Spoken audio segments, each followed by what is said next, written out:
Hi, I'm Debi Peverill, and you're listening to the weekly tip from Peverill Financial Training Group. Today I'm talking about the difference between an asset or an expense. Now, in the exciting world of accounting and finance and tax, we spend time debating whether something is an asset or an expense.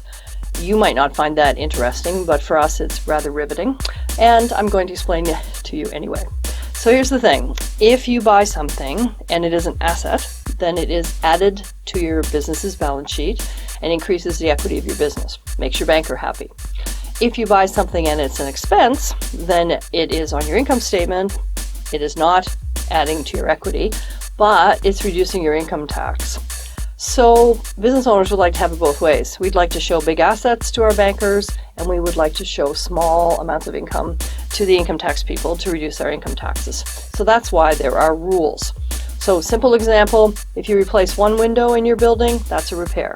If you replace all of the windows in your building, then that is capital. The cost of that will be added to the cost of your building, and it will then be depreciated.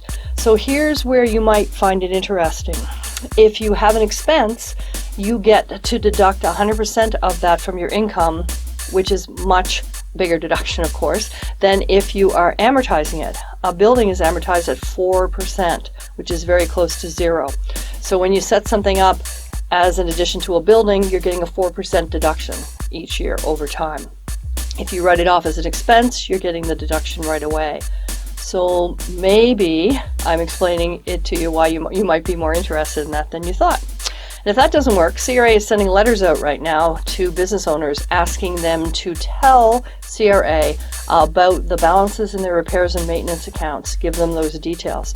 And what CRA is looking for is big amounts that you've put in expense that they would rather see added to the cost of a building. So if you do get one of those letters, of course, you should contact your accountant to get assistance before you reply to CRA. So this is my explanation of why maybe a Canadian business taxpayer cares about the difference between an asset and an expense.